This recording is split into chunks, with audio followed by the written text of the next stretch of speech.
we have three really fantastic speakers for our first session. Please welcome Secretary Omishakin of the California State Transportation Agency, John Snyder from the Governor's Office in Washington, and Representative Carey Hamilton, RTC's most recent rail trail champion and co-founder of Indiana's Legislative Trails Caucus. Welcome to the three of you. We're so happy to have you here today. I'm going to start off and ask each of you a question and have you each jump in. So you each represent very different places, different geographies, and politics in particular. Why is it a priority for you to invest in trails and, more importantly, connected trail systems? And I'm going to start with Carey Hamilton. What do you think, Carey? Thanks, Liz. First, I just want to say a big thank you to the Rails to Trails Conservancy for the wonderful work you do across the country on these issues. And I'll talk about that a little bit more later and how you've been helpful in Indiana. But I'll start by just sharing, I'm kind of unique on this panel in that I am a Democrat in the super minority in Indiana with Republican control of our House and our Senate and our governor's office. And I've been passionate about trails since well before I was elected. I came into office in January of 2017. And pretty quickly found bipartisan support for trails. So a little bit of pushback, but as I had conversations and majority of support from even across the aisle, but a leadership void on these issues. So there was a real opportunity to start to lift them up. And I think, pretty quickly when we start to communicate with our elected officials about the public health, economic development, quality of life benefits of these investments, it's hard to push back. We in Indiana had a little bit of resistance from the ag sector, as you can imagine, historically with rail beds going through farmland. My very first year, I worked on legislation to reduce liability for those farmers. And then they're now on board. They're seeing these investments help out their neighboring communities. So there's, I won't go on too much now, but it's been really exciting. I will say, serving the super minority for now 6+ years, it's been incredibly rewarding to work on trails issues with my colleagues across the aisle. Thank you so much, Carey. I'll move over to Secretary Omishakin. Can you tell us, Secretary, why is it a priority for you to invest in trails and, more importantly, connected trail systems? Thank you, Liz, for the question, and good morning to the folks on the West Coast and Central and East Coast. Good afternoon, everybody. Like the representative said, I want to thank the Conservancy for all the work that you do for the nation on this front. Kevin and Ryan as well. Good to see you both, and keep pushing us along. And congratulations on the launch of this new collaborative. So for California, not surprisingly, the politics matches pretty well a lot of the outlook here. Look, we have more national parks in California than any other state in the country. We've got 9 national parks. We've got 280 state parks and 5,200 miles of trails in the state. And so it's a bit of more of a natural fit, if you will, for us, though sometimes challenges come up where people don't think we should continue to grow this network and continue to invest here. But when you think about the bigger picture goals that we have as a state, for example, reducing GHG and improving climate, there's no doubt that there's a natural fit that the more you can get people onto the trail system, whether it be for recreation or for transportation, it's going to impact, those goals. It's going to help with safety. It's going to help with economic development. Those things are pretty well known in our state, and we just continue to double down there. And I can share a little bit more of how we've been able to make that happen in California. Thank you so much, and we're so proud of how much California invests time over time in trails. So thank you so much for your leadership. And last but not least, John, tell us your thoughts. Why is it a priority for Washington State to be investing in trails and connected trail systems? Well, good morning, good afternoon, trail people. I'm going to get real technical here. It's because of how it makes you feel. So have you ever been to, like I have, a city street in my hometown, Spokane, and felt like when you're walking or biking, the street didn't want you there, did not feel like you should be there? It can be very forbidding. And flip side, we've all been to streets and locations where biking and walking, or maybe rolling in a wheeled device, we do feel included. The streetscape is welcoming, it's connected. So the priority for connected trail systems really comes down to, wow, when we connect these sidewalks, we connect these trails, we connect all these facilities, pretty soon you feel like you belong when you're walking or biking in an entire city or an entire community. That's really important. And I've worked as an elected official, and now I work for an elected official. And as I think everybody on the call can tell you, we're faced with 1,000 problems every day, right? And it's really hard to find silver bullet solutions.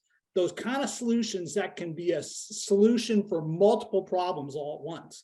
And trails, connected trails, are one of those silver bullets. You're helping solve public health, you're helping solve economic development, you're helping solve transportation, you're helping solve climate change, all in one policy. So that's, to me, the reason why it's kind of like, why won't we do this? It's just too important to ignore. I couldn't agree more how much trails can just accomplish all these other goals. It's not just a goal in and of itself, but helps you accomplish so much more than that on an important agenda. So I'd like to switch over to a more personal question, since you're all quite invested professionally in this effort.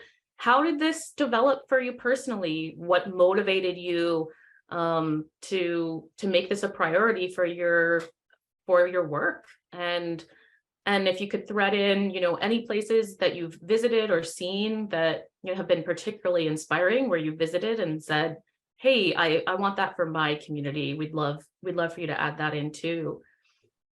So I'll start with you, Representative Hamilton.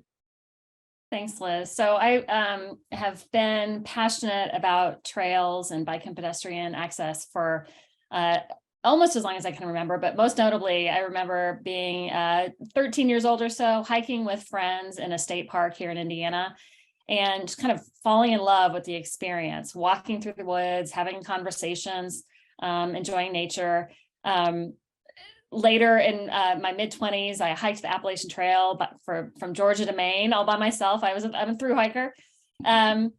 But also, interestingly, my first professional conference ever, I was interning for an environmental organization, and I went to a conference in Chicago hosted by the Urban Land Institute, and it was studying Portland's pedestrian-oriented design practices that, kind of leaders in the country. And boy, everything went off for me. It just made so much sense, really mainly at that point through an environmental lens, reducing emissions and building more efficiently and infill, et cetera. But certainly also understanding at that moment, the quality of life benefits in particular, and public health.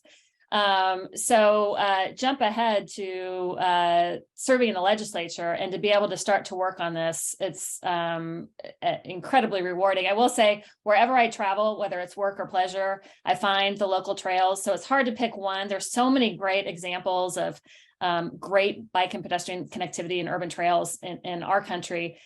Stockholm is my favorite European city at the moment. They have traffic jams of their bike commuters in the morning. That is a good problem to have. I would love to see that someday in my state. Well, we think it's possible with the amount you and others are doing for Indiana. I think it's entirely possible. So thank you so much. And let's go over to Secretary Omishakin. How did this develop for you personally? What motivated you to get involved with trails and active transportation? Why is it important to you? Yeah, so, I started off my career, Liz, 21 years ago in this space, and I have degrees in planning and engineering degrees as well. And I learned on the planning side pretty early on how important it is to grow communities, whether they be urban, suburban, rural, with a context that considers every single potential way that people are going to get about. Secretary Fox, who's former transportation secretary, famously said, whether you live in an urban area, rural area, suburban area, or you walk, bike, or you ride a train or drive, at some point, all of us are pedestrian. We're going to be a pedestrian. And so, he said that recently, but, I started learning that in graduate and planning school, 26 years ago. And so throughout my career, I started off as bicycle and pedestrian coordinator for the city of Nashville. It's sort of my main focus every single day. And it's actually helped me to excel to the point where I am today, where I lead the transportation system for the state of California, where this is that particular element of what I focused on, more than 2 decades ago, is now a focal point of how we want to do things in California to grow a more multimodal system, is the focus. But for me, I left Tennessee, a state with the Great Smoky Mountains, the most visited national park in the country, to come into a state where it has more national parks than any other state. And it was an important part. If I was going to move my family from Tennessee to California, we absolutely had to be in a state where those things were accessible to us. And it was part of the pitch actually made to my family in making the move. And we live now, a few minutes or less than an hour from Lake Tahoe, that has an impressive trail system that we occasionally use. And during the pandemic, as was noted earlier, I think Ryan mentioned this, when everything was absolutely shut down, we were frequent visitors to the outdoors and the trail systems on the Great American River Trail that's close to us, and Lake Tahoe as well. Thank you so much. I think it's so inspiring to know that you started in the bike ped space, and how that was the beginning of your career, and that became broader to the transportation system for one of the world's largest economies. So I think it's really inspiring to those of us in this space. And move over to John. How did this become so important for you, and such a priority for your career, and what places really make you think of Trailtopia, as I've heard you say in the past? Well, there's so many things that inspire this, but I remember back when my hometown sponsored the Veterans Wheelchair Games a number of years ago. And I started to notice that I had neighbors that used wheelchairs and were riding them in the street because they didn't have access to trails. They didn't have access to curb ramps on sidewalks in enough spaces. And I remember thinking, this is about as stark as a policy failure as I can think of. No one in a wheelchair should have to be out in the middle of the street in order to get around.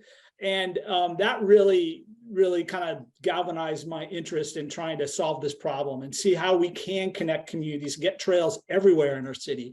And I've been all over the country, everywhere from like Portland, Oregon to Peachtree, Georgia, and seen really cool connected trail systems. Two of my favorites in Detroit, they have this awesome sunken grade trail. I forget what the name of it is. So maybe somebody can put it in the chat. That has like a bar in the middle of the trail and these businesses along the trail. It's so cool. The Kindercut. Oh, thank you. And then the Mickelson Trail in South Dakota, incredible long distance trail. Rep Hamilton, same issues with crossing agricultural land, but they've figured it out. And now it's this crazy, awesome facility that's not just for tourists, but it's also a daily use facility for all the small towns that the trail goes through. And to me, that's like a sweet spot. I love to see that. It's inspiring. Thank you so much. It's so good to know that. I didn't know that about you, that accessibility was really such a big part of the motivator for you, and so important, and really glad we're seeing that as a national policy focus, the issues of safety and accessibility too. So thanks so much for sharing that. So our last question from me, and then we'll go to audience Q&A. Let's do what Ryan likes to call the history of the future. In 10 years, how does your state look and feel now that there is a more well-connected trail and active transportation system? And how has that changed your state for the better? Love to start with you, Carey. Yeah, so I'll start with the issue that I've in 6 years working on this issue at the State House, I've never mentioned at the State House because it doesn't help me, and that's being part of the climate solution. Really excited about being able to make that impact without ever talking about it. But also, of course, having healthier Hoosiers. We have really poor outcomes across a spectrum of health indicators. And I think if we continue to build out this, I know if we continue to build out this network, we're going to have a positive impact on at least some of those indicators and Hoosiers' health. I, get excited when I think about trails coming through and bringing new economic development, spurring local businesses across our state. I'm really excited about the prospect of maybe being the first state in the nation, or at least among the handful of first states, to complete our section of the Great America Rail Trail. Yeah, and thanks for your leadership on that, Conservancy. I think that trail piece, I'm sorry, the tourism piece in particular could be a real boon for our state. We are starting to see a small influx of climate migrants, if you will, from I have a couple of anecdotes from Washington and California, but some other states as well. And if we continue to show the nation that we are a leader in this quality of life, public health, recreational amenity, and show folks our beautiful landscapes. They're different. We don't have mountains and oceans, but we have beautiful waterfronts along our rivers, and our farmland is beautiful, right? I mean, just the farmland itself is beautiful to ride through farmland, let alone our Southern Indiana rolling hills. And so to be able to be a leader in that space and know nationally in that way, I think will be a true boon to our economy. I will add also, in this moment where we're realizing, it just came out yesterday, the first time we've seen this data, that in Indiana, the largest sector of employment in our state is remote workers. Boy, can we attract remote workers if we have a better quality of life, more amenities that trails bring us, excuse me. I think that's such a huge issue. And we're seeing this come up in a lot of places, especially in the Midwest, where I'm also originally from. So I think, and I didn't even know about the climate migrants starting to Indiana. So I think those are, that's all really fascinating. Thanks so much for sharing. So I'll move over to you, Secretary Omishakin. How do you think California starts to look, and what do you see changing for the better? Hopefully a lot for the better. So in the year 2033, I'm hoping that every single person that lives in the state, we're at 40 million people today, but every single person in the state has access to the trail network in the state without having to get in the car. That will be tremendous if that could happen. But when I think about it and our bigger picture goals, for example, safety, 10% of all fatalities in America that are transportation related occur in California, 10%. So in 2021, that number was 4,258, nearly 30%, almost 30% of those fatalities were vulnerable users of the transportation system. I believe the more that we can build a trail network that doesn't have the conflicts with highways, the more we can grow that out, the safer active transportation will become, because we'll be removing people from fast moving cars. So from a safety standpoint, we're at nearly 30% for vulnerable users, being able to drive down that number. From an equity standpoint, one of the things I'm excited about is we have the biggest investment of any state in active transportation. As we do it, and we've put a keen eye towards equity, hoping that means as every single person has access, that underserved and marginalized communities, that it continues to help them as well. And as we do it in those communities, we have to make sure that those communities are not being gentrified, because what we know happens is we build that trail network, property values go up, and people become increasingly displaced from their communities. So two big things, and I think lastly, air quality, and that's closely obviously tied to to health. But the biggest air quality challenge we have in California, 50% of our GHG comes from the transportation sector, half from tailpipe emissions. So as we pull people out of their cars and give them more options to be able to get about the state, hopefully we see a drastic decline in emissions as well, and that people they get better mental and physical health, along with that improved respiratory health as well. And last but not least, John, how do you see the future of Washington in 10 years? Well, I saw the future a little bit Sunday night. There was this new sci-fi program about a zombie apocalypse that I really enjoyed. And I watched it and I thought, wow, we are so good at envisioning dystopia and apocalypse. We may be the greatest human generation of imagining, bad outcomes in the future. And I mentioned that because I think we all need to be more good futurists, right?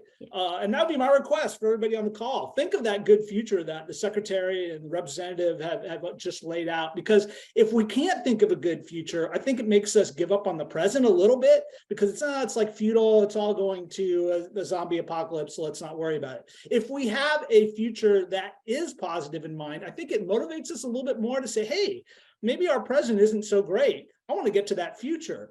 And when I think of Trailtopia, the things I think of are things like, okay, I don't need a $40,000 hunk of steel to have the good life, right? I can maybe have the good life without that. I get to know my neighbors a little bit more because I'm seeing them every day when I go to work or go to school, because we've got this great connected trail system that we bump into each other on. Maps. I imagine a future in Trailtopia where we don't have maps. I don't have a trail map. I don't have a bike map, because the system is so connected and intuitive. You don't even need it. You just use it and it gets you where you want to go. I don't need a special map to figure it out. And finally, I think of smells. So I live next to one of the biggest, not too far from one of the biggest interstates in the country, I-5. And I remember when the pandemic came on and people stopped driving a little bit, I could smell things that I'd never smelled before out my front door. And in a Trailtopia future, like the secretary mentioned with air, it's just, there's going to be some better smells.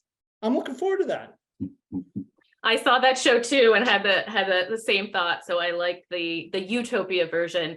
I just want to thank you all so much. Unfortunately, your answers were so rich that we don't have time to do audience Q&A, but we'll try to address those in other ways, and appreciate everyone's really good questions. Appreciate the three of you so much. We know you're busy leading this work in your state and your respective states, and we just can't thank you enough for your leadership and partnership.